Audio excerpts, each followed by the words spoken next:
on sort d'une ère pour moi où le père est absent dans à peu près tout et paradoxalement il contrôle plein de choses et à l'inverse de ça, il est peu présent dans toutes les sphères émotionnelles. Comme si toutes ces sphères-là, elles appartenaient aux femmes. D'un certain côté, ça appartient aux femmes, sans pour autant que les hommes, au sens général, je généralise, même si c'est pas forcément comme ça, mais sans que les hommes ne reconnaissent non plus ce qu'étaient les émotions. C'est-à-dire que ça va quand c'est les femmes qui les gèrent, les hommes ne les utilisent pas, mais derrière, on veut quand même pas en entendre parler. Les hommes sont élevés dans un monde de femmes, essentiellement, pendant assez longtemps. C'est assez normal que la femme élève l'enfant homme, homme en devenir, si je puis dire, jusqu'à un certain âge. Mais il y a quelques décennies de ça, on avait des rites de passage. À l'adolescence, ou un peu avant l'adolescence, ou un peu après, ça dépendait. Souvent, les femmes restaient avec les femmes. Il y avait un rituel de passage qui a relativement perduré grâce aux règles. Mais chez les hommes, il n'y a plus rien, en fait, de tout ça. Et donc, les femmes, elles continuent d'élever les hommes, puisque les hommes sont absents, hein, je le rappelle. Hein, c'est pas juste parce qu'elles veulent le faire aussi, c'est aussi parce que petit à petit, nous les hommes, et je m'inclus dedans, on s'est sorti de cette tâche. Nous, on ramène des sous, nous, on va travailler, on rentre dans un truc très, très patriarcal, mais qui perdure encore aujourd'hui.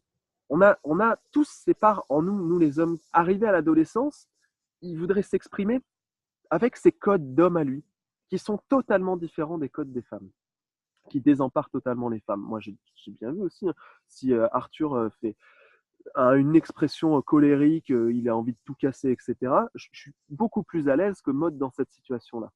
Le monde, il fait qu'on est élevé où l'homme, on étouffe tous ses comportements instinctifs et donc on ne lui apprend plus à savoir ce qui se passe.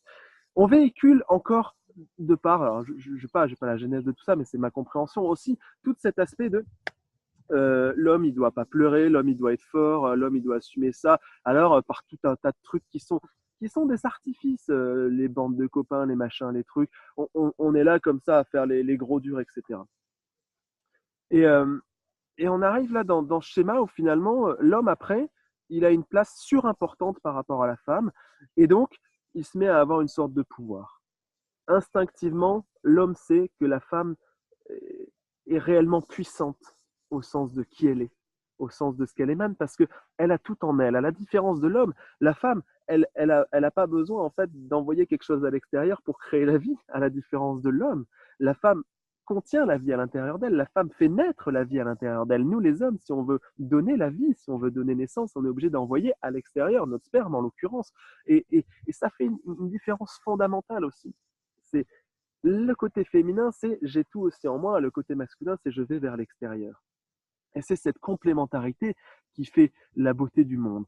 Le jour où le monde sera plus féminin, les choses changeront et le monde il sera plus féminin, je pense, non pas quand il y aura plus de femmes qui dirigeront par rapport à ce que certains osent imaginer, juste quand on s'ouvrira tous à notre part de féminité et notre part qui est en nous. Et en fait, pour moi, cette part de féminité, c'est cette part de rencontre des émotions. C'est plus complexe que ça, mais je crois qu'en tout cas, si nous, les hommes, on pouvait déjà aller rencontrer ce qui se passe en nous, pouvoir le nommer, pouvoir le dire, accepter euh, que faire tomber les masques, ce n'est pas une faiblesse, au contraire, c'est l'une des plus grandes forces que l'on pourrait avoir.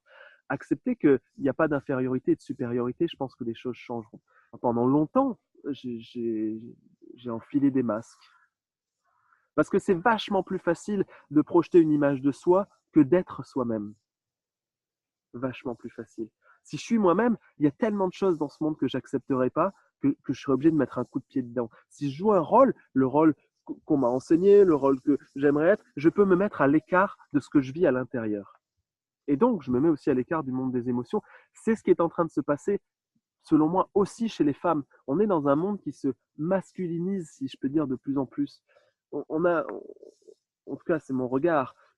C'est comme si, à un moment donné, on avait détourné le féminisme et tout ça en disant ah ouais, c'est vrai, ce serait bien que le monde soit plus féminin, ce serait bien que les femmes. Ok, on va faire en sorte que les femmes, elles soient des hommes.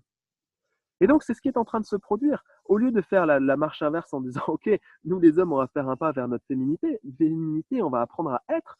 Bah non, on a dit ok, on va apprendre aux femmes à être des hommes, à se comporter comme, à lutter et en fait à quitter leur essence petit à petit. Ça crée un déséquilibre encore plus profond lorsque on arrêtera de jouer des rôles les uns et les autres. Ça, c'est valable pour les hommes et pour les femmes, c'est valable pour les enfants parce qu'on leur enseigne ça. Euh, non pas à travers ce qu'on leur dit de faire, mais à travers qui on est. Mais à partir de ce moment-là, les choses commenceront à changer. Moi, c'est ce que je me suis dit du coup. Je me suis dit, ok, je vais aller à la rencontre de tout ça. Après tout ce que je viens de dire, il faut pas croire que je suis un mec super parfait. Il faut pas croire que le gars, il est là comme c'est totalement faux. J'ai des travers comme tout le monde et je retombe dedans. La seule différence, c'est que j'ai la conscience. La seule différence, c'est aussi que j'accepte de nommer ça et de le remettre en cause. J'accepte de dire, ok, c'est pas juste. J'accepte de changer. Nous tous, on a à retrouver notre propre intériorité, à aller à la rencontre de qui on est vraiment et d'apprendre à être. Et si je refais le lien, ce que mes enfants, ils me demandent depuis qu'ils sont nés, depuis qu'ils ils ont, ils, ils sont venus au monde, je dirais même depuis qu'ils sont incarnés, ils m'ont pas demandé de jouer au père, ils m'ont pas demandé d'enfiler un costume, ils m'ont pas demandé une sécurité matérielle, ils m'ont juste demandé d'être qui je suis profondément. Et à chaque fois que je m'en éloigne, eux, ils me le rappellent. Seulement pendant des années, je leur ai dit, écoute, moi je suis un adulte, je sais jouer des rôles mieux que toi. Donc là, j'ai mon rôle de père, toi, tu restes à ta place. Mais l'enfant, lui, il n'écoute pas tout ça. Lui, son cœur, il lui dit, mais moi, je veux que mes parents, ils soient qui ils sont, dans leur individualité. Alors, ils appuient sur le bouton, ils appuient de plus en plus. Et je pense que les enfants, la génération des enfants d'aujourd'hui, ils appuient encore plus que peut-être même ce que nous, enfants, on a appuyé sur nos parents, parce qu'il y a une forme d'urgence, je sais pas si c'est le mot, mais en tout cas, je pense que il est vraiment temps, un éveil des consciences plus global de prendre conscience de ça. Si moi, j'arrive à offrir au monde qui je suis, à accepter ce qui est acceptable et à ne plus accepter ce qui est plus acceptable pour moi, et ça vibre dans mon corps, alors j'offre à mes enfants, mais aux enfants, aux générations futures, une, une nouvelle forme de conscience. Et ça change le monde. Et en fait, ça veut dire que je peux changer le monde sans rien changer autour de moi, strictement rien. Je peux changer le monde en changeant mon propre regard sur mon propre monde et en fait sur qui je suis. On n'est pas obligé d'être tous pareils. C'est pas possible. Au contraire, la vie et la nature se nourrit de la complémentarité. Et c'est peut-être pour ça que de plus en plus j'aime vivre dans la nature. Parce que au final, si on regarde, si on va dans une forêt, si on va en fait individuellement, tout pourrait paraître moche ou imparfait, avec plein de défauts, ou avec... Ouais, pourtant, je parle d'une forêt relativement naturelle, hein. Pour autant, si on prend du recul, on trouve ça magnifique, on s'y sent bien, etc. Parce qu'en fait, chacun peut être qui il est. Chacun peut offrir au monde la plus belle version de qui il est. Et cette plus belle version, elle est tordue, elle est comme elle est. Si vous allez dans une forêt plantée par les hommes, qu'est-ce qui se passe? On a des rangées d'arbres, ce qui fait qu'à 300 mètres, on arrive même à voir quelque chose. Ce qui fait aussi qu'il n'y a pas de place à quelque chose qui serait un peu différent, qui aurait des courbes, qui serait un peu plus doux, un peu plus rock, un peu plus fort, un peu plus petit. Il n'y a pas de place pour tout ça. Ça, c'est la vision mentale que l'on a aujourd'hui. Si on rejoint un petit peu la nature profonde, ce qu'elle peut nous offrir, vraiment, si on l'observe un petit peu, on se rendra compte qu'elle nous encourage à être qui on est, et pas l'image que l'on aimerait être.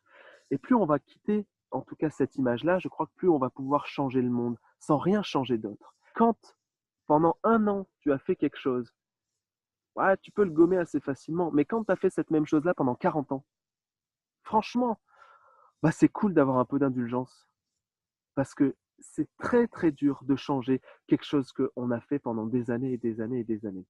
Aussi, c'est aussi difficile et ça demande du temps et ça demande de l'acceptation de soi, ça demande aussi de l'amour de soi, de comprendre que lorsque je mets en conscience quelque chose, mais que je n'arrive pas encore à le changer, j'ai l'habitude de dire pour moi que 60% du boulot il est fait, peut-être même 75%.